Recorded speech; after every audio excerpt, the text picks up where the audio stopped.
LA may have been Bernie Sanders' biggest rally so far this year. So today I went to the Los Angeles Bernie Sanders rally. It was downtown at the Grand Park, I believe. It started at 2:30. They opened the park up at 1 o'clock. But I got there closer to 2:30, so by the time I arrived, it was already thousands and thousands of people there. So they told me that in order to get in line, I needed a sticker. So I got the sticker. They pointed to the back of the line, which was about 6 blocks long. Luckily, somebody let me cut them in line so I didn't have to wait for 6 blocks long. But it just made me think, how many people are actually here at this rally? So nobody could answer me while I was there. It was too soon. But I went home and did a little bit of research. And I came across an article on Heavy.com. And it says, an early report shared that 15,000 might have been there tonight. But it's not yet clear if this is accurate or includes overflow crowds. So that's what the report says on Heavy.com. And I believe that they're getting this information from a lady, I think her name is Tanya Singh.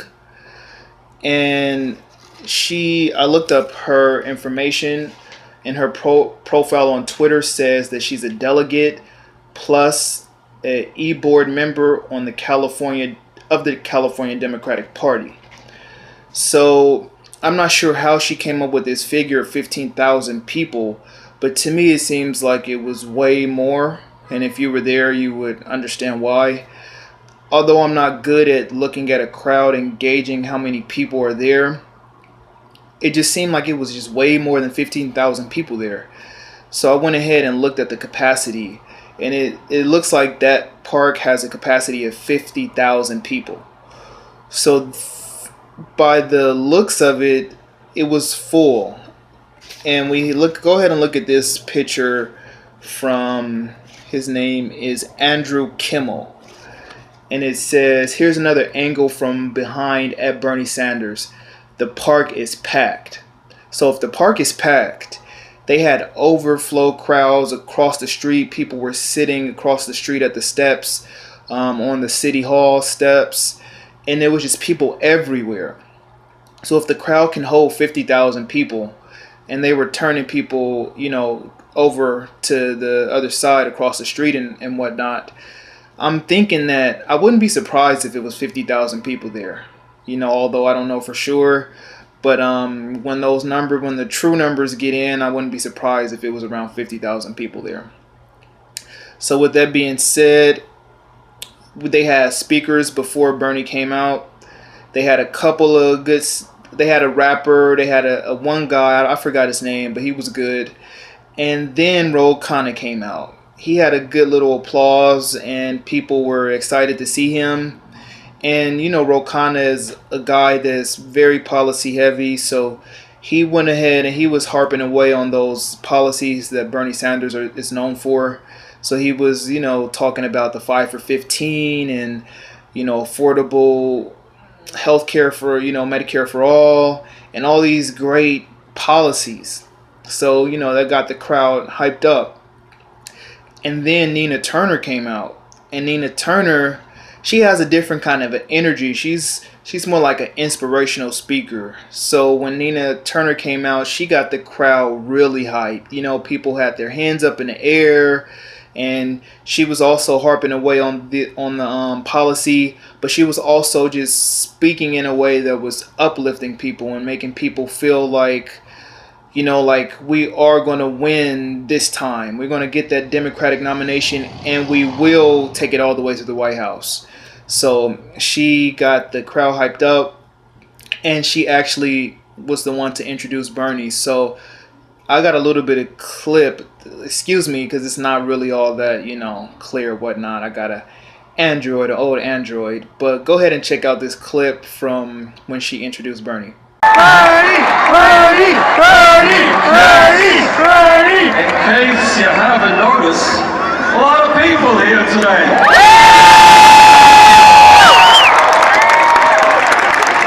Let me begin by thanking Florentine Anderson, our music. Thanking Willie Hayden, violinist. Thanking Tony Tig, our rapper. Thanking Artemis Bell, who has stood up to Disney. Thank you, Artemis. Thank you, Eric Wise. Thank you, Congressman Ro Khanna, one of the great members of our Congress. And thank you, my fellow political revolutionary, Nia Turner. Okay, so when Bernie Sanders finally came out, he was really impressed by the crowd size. He said, wow, something like, wow, you guys, I don't know if you guys could notice, but the crowd is really big tonight. Something along those lines. So he was, Bernie, right away, he went ahead and started hammering away on the policy substance. He went ahead and talked about campaign finance, Wall Street, Big Pharma, the Fight for 15.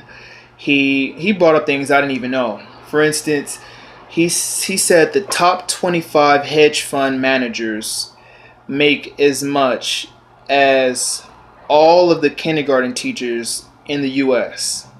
Think about that for a minute. The top 25 hedge fund managers made as much as all of the kindergarten teachers in the U.S. That's crazy, right? So he also said that the top CEOs make about 300 times as much as their workers. So, that's why income inequality is at an all-time high and the rich have never had it better, because they're making 300 times as much as their average worker. Whereas I believe in Germany, the average top CEO makes about 35 times that of the worker. So that really just shows you the vast difference of income inequality here in America versus Germany. So he was harping away on those issues. And then he made a really good quote about his grandkids. He was basically saying that his grandkids are in his he has 4 children and he has 7 grandchildren.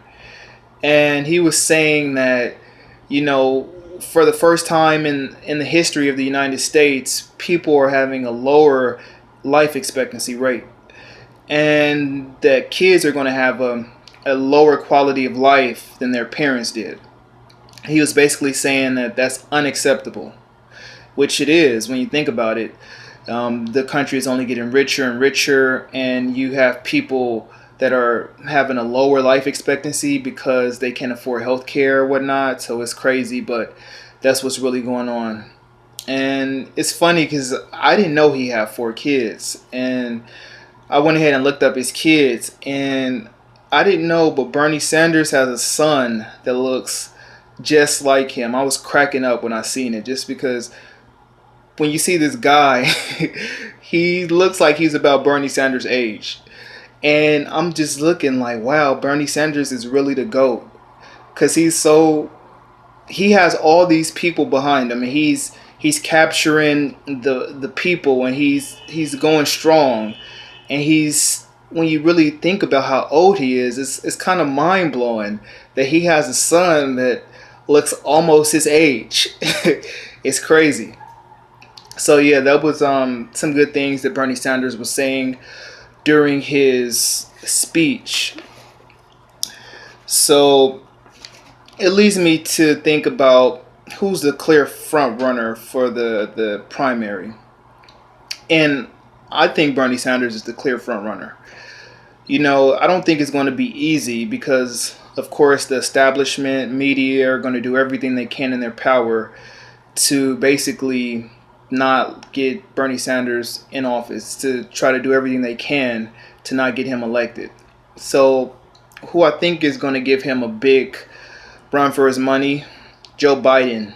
Joe Biden is at the top of all the polls, and he recently came out and said he wants to run with Stacey Abrams. I mean, it's a gimmick to me because he's already at the top of the polls. And, Stacey Abrams, a lot of people like her. She almost won in Georgia, but they were doing some fraud. So she didn't win. I forgot who the person who won was. but she basically got cheated out of that thing. So a lot of people out of that election. So a lot of people actually like Stacey Abrams, and I think that's a strong ticket. So I wouldn't be surprised if they give Bernie Sanders a real run for his money. Also, we have Beto O'Rourke. You know, the establishment loved Beto O'Rourke. He came out and said that he raised the most money for this, his first day donations. But it later came out that he had like half of the donations that Bernie Sanders had. It was just, it wasn't, he doesn't have half the support that Bernie has. And then we have, who else do we have? We have, I said Kamala Harris. No, Kamala Harris. Kamala Harris, the establishment loves her as well, and she has all the support of all the people in DC. And so, any of those three people, I think, can give Bernie Sanders a real run for his money. Now, I personally, I love Tulsi Gabbard. I love her message because we really don't have anybody who's harping away on foreign policy the way she does. She's always talking about, what our government is doing with our tax dollars in our name, overseas, starting all these regime changes and things of that nature. So I think her and Bernie would be a strong ticket. I would love to see her as maybe as VP if she doesn't, because I don't think she has the numbers right now or the popularity yet to go far. But if she can get on with Bernie, I think that will be a powerful ticket. That's like the dream team right there. And I also like Yang. I like Andrew Yang. He's not for free college, which I think that he should be. But I really love his universal basic income idea. That's a really good idea. And that can really help pretty much all Americans except the wealthy. That'll really help a lot of people get on their foot. Extra $1,000 a month can go a long way for most people. And it can help kind of close up that income inequality gap that we're seeing growing every year and every year. So Elizabeth Warren, I think it's like the more I hear from Elizabeth Warren, the less I like her, honestly. She's good on Wall Street. I will give her that. And she's progressive for the most part. She's one of the most progressive people that we have in office. But, she keeps backtracking on Medicare for all. And it's like, if you can't be firm at this stage in the game with Medicare for all, then what are you going to do when it comes time to negotiate if you're already caving in and you haven't even got into office yet? So I'm really weary about Elizabeth Warren in that regard. So those are the people who I think can give Bernie a run for his money. And I'm going to just leave you with some closing remarks and some closing thoughts that Bernie said. He said, at the end of the rally, he said, "They may have the wealth and the power, but at the end of the day, they are the 1%. We are the 99%, and I may not be too good at arithmetic, but 99% is a hell of a lot more people than 1%. So that's what this campaign is about. Thinking big, not small.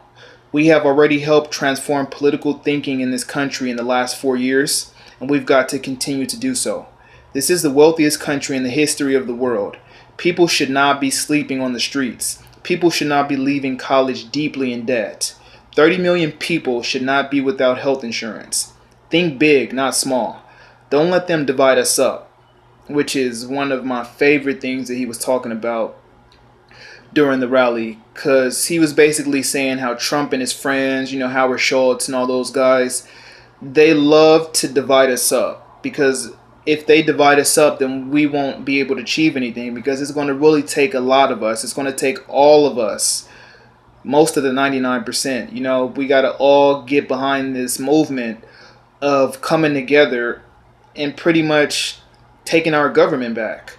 But they would love to divide us all up based on color, the whites versus the blacks, or the whites versus the Latinos, religion, the Christians versus the Muslims, gender, the men versus the women, all kind of things, whatever they can think of. They would just love to basically divide us up. So I love that he was talking about that. And he said, that is what demagogues always do, referring to dividing people up. I believe from the bottom of my heart that when we stand together, when we keep our eyes on the prize, in creating a government and an economy that works for all of us, when we go forward together, nothing is going to stop us. And I really love that statement by Bernie.